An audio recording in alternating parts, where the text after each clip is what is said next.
Welcome in to Inside the Vikings on the Bring Me the Sports YouTube channel. Jonathan Harrison here, joined by our staff here at Bring Me the Sports, Will Raggets, Nolan O'Hara, and Joe Nelson. Let's start off with the, breaking news of the day, if you want to call it that. Will, you're our most senior Vikings expert, so let's start off. Matt Corral added to the quarterback room. J.J. McCarthy placed on IR. We'll talk about McCarthy in a second, but let's start off. What does Matt Corral bring to the Vikings quarterback room? Yeah, he might bring a little more upside than Jaren Hall, who I don't think has stood out really at all in his second training camp. He hasn't gotten a lot of reps, didn't play particularly well in the preseason opener against the Raiders. So it makes sense for the Vikings to bring in another arm just to get a look at somebody here in the last week or so of training camp. And Corral was a third-round pick a couple years ago, a top 100 guy in that terrible 2022 quarterback class that was Kenny Pickett and Desmond Ridder and Malik Willis, and then ultimately Brock Purdy being the last pick of the whole draft because it's such a crapshoot. But not Malik Willis, Matt Corral has not played a regular season snap in the NFL. He was on IR and then ended up playing in the UFL with the Birmingham Stallions earlier this year, and I think was like a backup or rotational quarterback for them. They ended up winning the championship. So, I mean, he's still 25 years old. He had two huge seasons at Mississippi, a dual threat guy.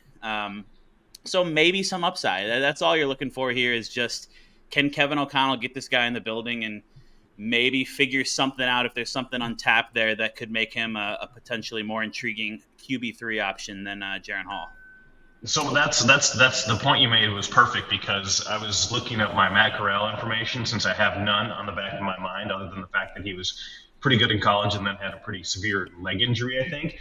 But backup quarterback to who? The UFL's MVP, Adrian Martinez, who I believe played for like 50 years at Nebraska. So, unless I'm getting that wrong and it's the wrong Adrian Martinez, but you're talking about a guy who was the backup quarterback in the UFL for a championship team. This gives me absolutely no hope. And to me, it's more like, all right, we don't have a quarterback that we really feel good about. We liked having four quarterbacks. We just need another body for the rest of camp. I would still be surprised if he makes any waves, even over Jaren Hall. As bad as Jaren Hall has looked, I would still be shocked if Matt Corral comes in and nabs that third quarterback job. That was going to be my next question, is where we see him fitting into this room, because Joe, Nowhere. you seem to be on the train of nowhere. Nolan, let's get your thoughts. Where do you see him fitting in? Do you see him fitting in as the replacement for Jaren Hall? Is this it for Jaren Hall, or is Matt Corral on the way out once training camp cunts hit? I think you kind of have to look at it like they're trying to get some competition for Hall, maybe get like some fire under his feet and get him to maybe step up and improve his play. You can't really expect that you're going to have a UFL guy who was a backup there come in and all of a sudden like the world on fire in the preseason or something like that. So I think it's probably just they're not super sold on Hall, and they kind of just want to bring in somebody to give him a little competition and maybe raise his level of play here, and know that there's somebody else in the room. And I guess just experience too. He's been around a little bit and would have maybe something that can bring to the quarterback room as you're down another arm here. Our final question. I think it's just I think it's just a kind of a balance between having that fourth arm as just a camp body for the last week, and then a guy who maybe just because of his draft capital, it's really the only reason that you think there might be a little bit of untapped potential there. It was just 2 years ago. He was a top 100 pick. I know it was a terrible quarterback class, but put up big numbers in college at Mississippi, and actually was teammates while he was on injured reserve with the Panthers with Sam Darnold in Carolina. So Good point. Who knows? I mean, the most likely outcome is probably that he's here for a week and a half, and then on August 27th, when the rosters get cut down, he heads out. But you never know. Maybe he shows the coaching staff some things next week in Egan, and then maybe gets some run in the preseason finale in Philadelphia a couple Saturdays from now. We'll see. You don't see him playing tomorrow in Cleveland? I do not see him playing in the second preseason game in Cleveland, getting the Josh Dobbs, you're immediately thrust out there treatment in August. Well, that's disappointing. I was hoping to see him go against Nolan's favorite quarterback in Jameis Winston. So Oh, that'll sad. be disappointing not to Sad. be able to see him tomorrow. We'll have to wait next week in Philadelphia. But this is all happening because JJ McCarthy was placed on IR today. So what do we think this means for McCarthy's development? We've heard Kevin O'Connell come out and say since that announcement that McCarthy underwent surgery, a season-ending surgery to repair his meniscus. What does this mean for his overall development? Does this kind of delay it a little bit, or are we all still confident that he can become this franchise quarterback that Kevin O'Connell seems to think will?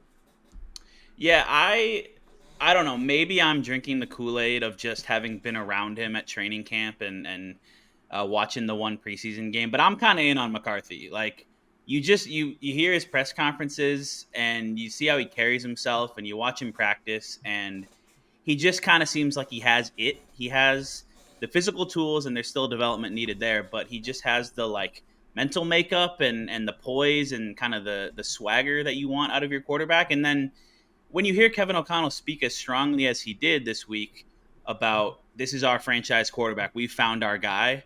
Like obviously O'Connell's not gonna say anything negative about him publicly, but you really feel kind of some conviction in his words just from what he's seen over the 4 months since they drafted McCarthy and the development that he's already made. So this obviously slows that down. He's just going to be kind of learning in the quarterback room and studying film and getting mental reps and all those things. But I think Vikings fans should still be pretty high on McCarthy in 2025 and beyond.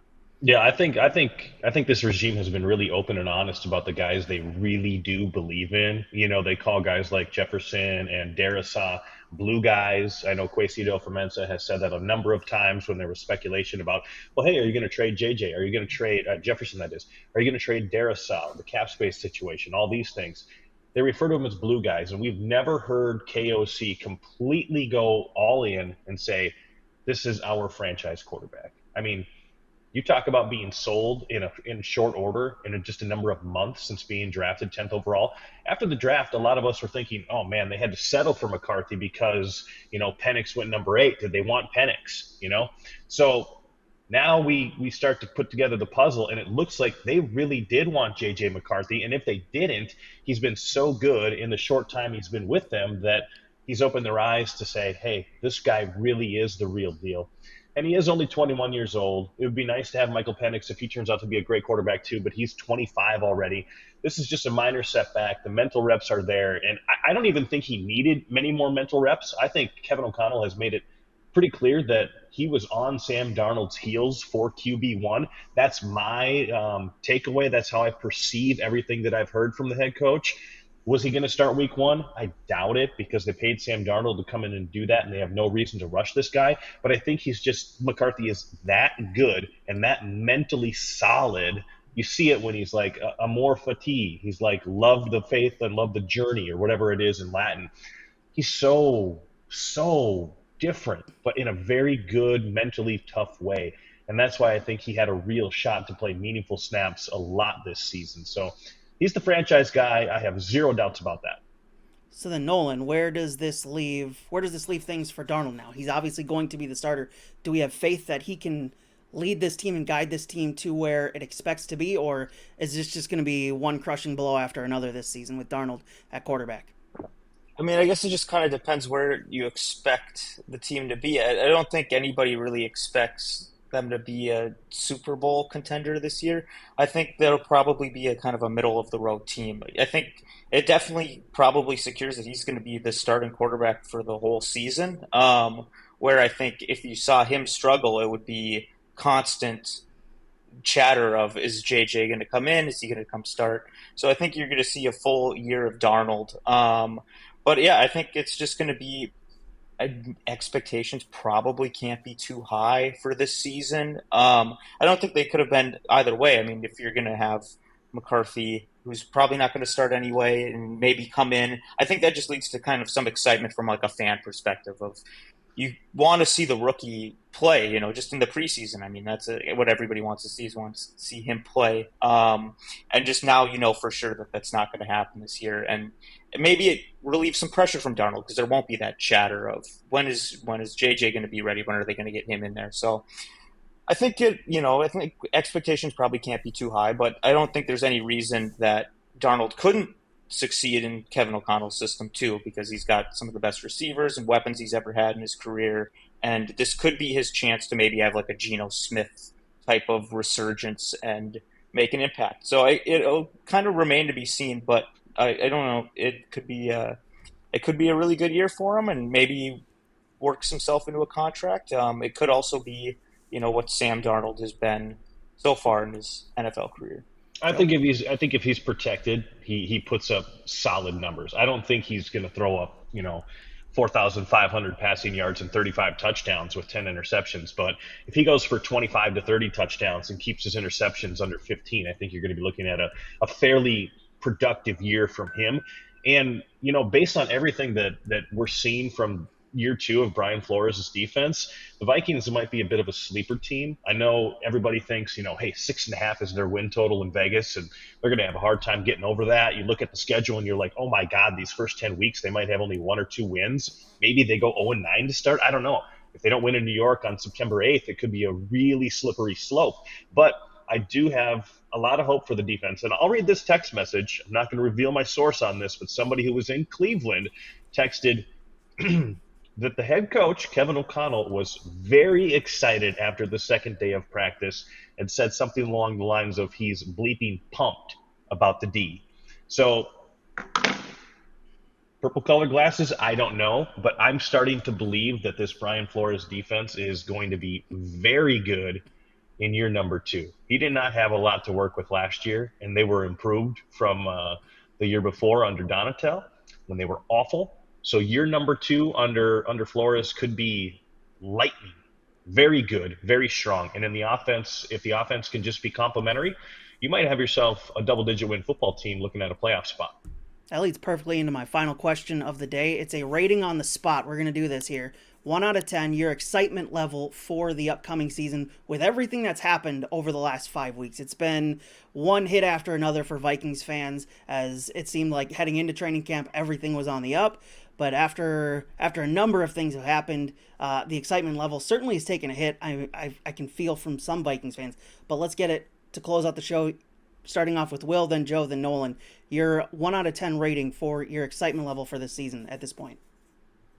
I'll go with like a 5, I think. Me. I mean, I'm always excited about football. It's fun to watch and cover, and football season's the best. But if I'm framing it in the context of incorporating my expectations for the Vikings, I think I'll go with around a 5, just because I don't know. I just don't know how much really realistically we're going to see from Sam Darnold this year. Joe?